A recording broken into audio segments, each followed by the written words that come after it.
Hello everyone, and welcome to my Royal Family Politics channel. I hope everyone is having a wonderful day. Before we begin, please hit the subscribe button and give this video a thumbs up. Jamaica will hold a vote to remove King Charles as soon as next year. Exclusive. According to a rights activist, a referendum on the monarchy could be held in Jamaica in 2024. According to a rights activist, Jamaicans may vote to remove King Charles from his position as head of state as early as next year.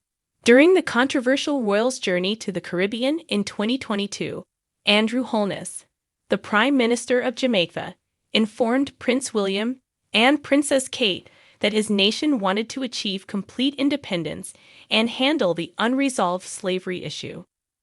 It is widely believed that the former British colony, which attained independence on August 6, 1962, kept Elizabeth II as its head of state, will be one of the next countries to abolish monarchy.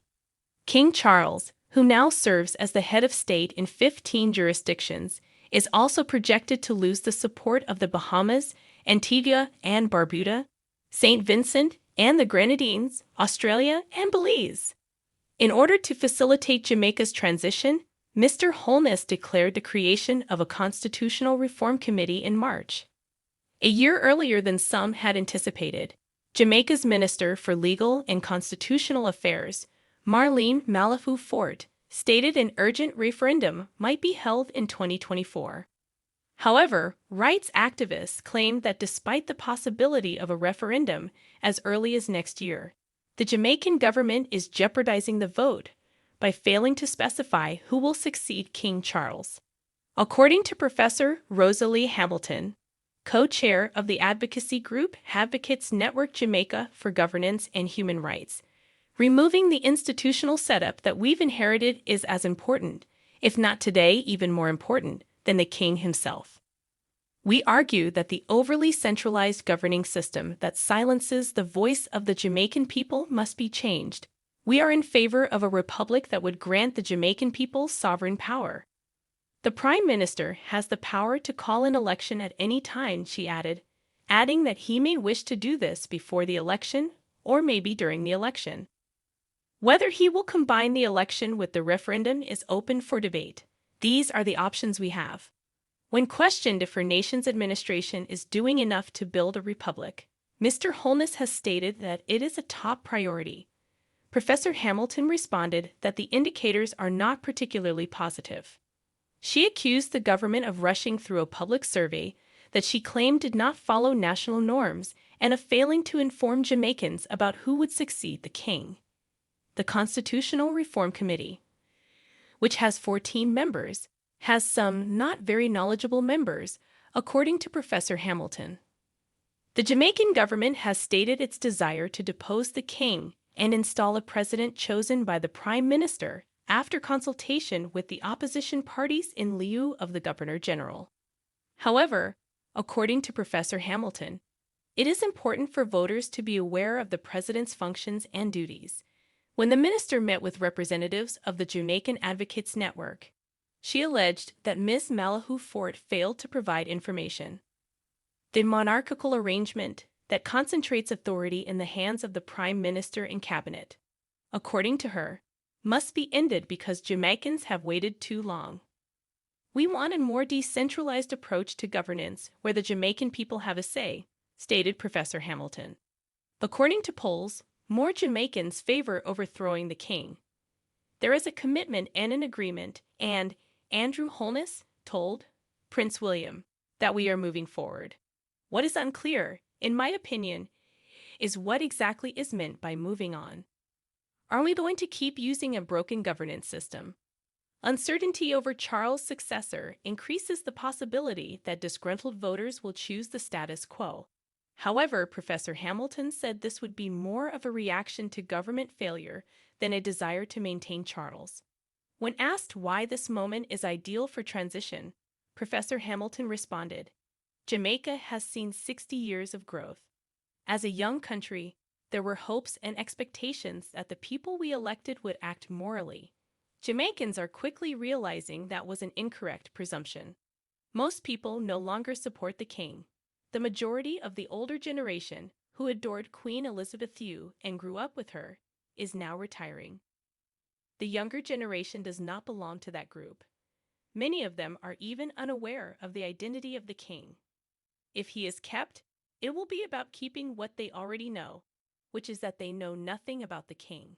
The monarch isn't being kept because we innately believe she is good. Charles automatically took over as ruler of the United Kingdom and the 14 Commonwealth realms on September 8, 2017, the day after Elizabeth II passed away. In front of a worldwide television audience, Charles and his wife, Queen Camilla, were crowned on May 6 in a historic ceremony at Westminster Abbey.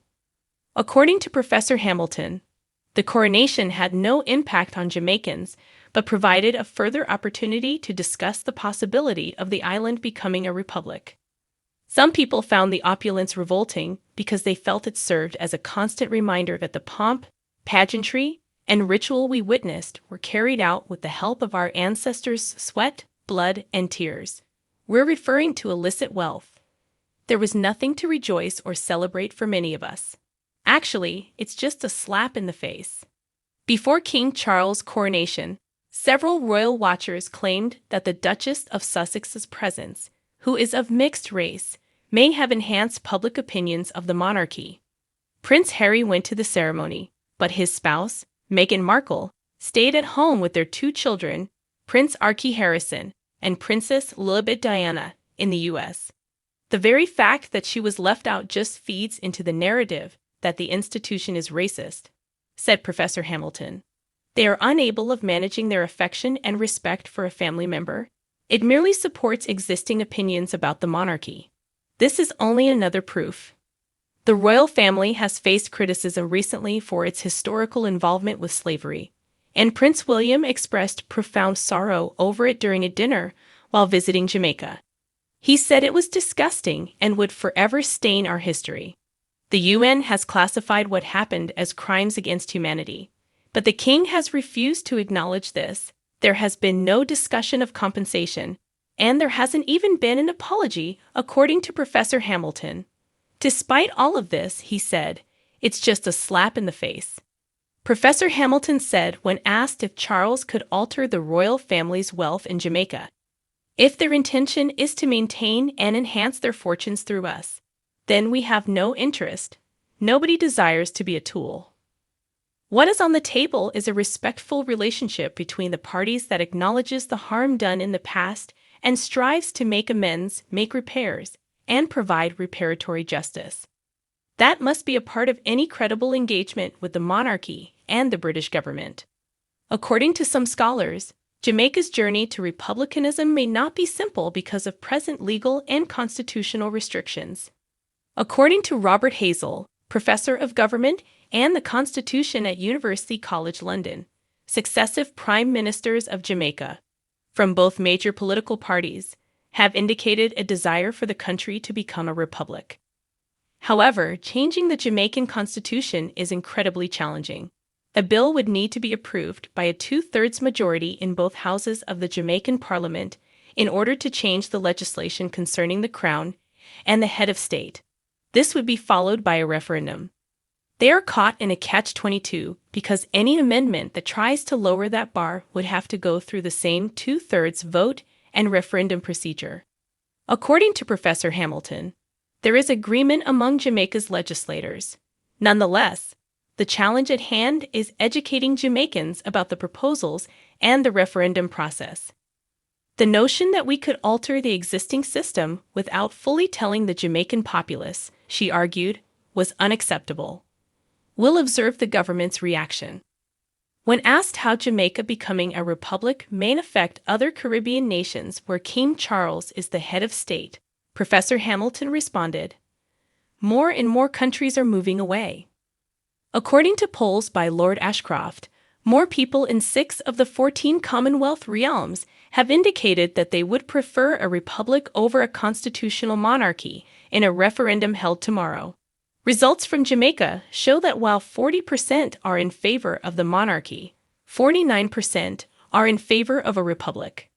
According to the survey, 11% are unsure. Additionally, It reveals that if a referendum were to be held in 10 years, the results would be split 47% to 48%. And 58% of respondents think the monarchy has benefited Jamaica. We've conducted our own polling in Jamaica, and about 30 or 40% support a republic, said Professor Hamilton. It's changed. The number of individuals who were uncertain increased, and I believe that this argument we're having about governance is the cause of that doubt. For me, it's most vital to know where we're headed and what direction the government is leading the nation in. How are they going to establish the sovereignty of the Jamaican people?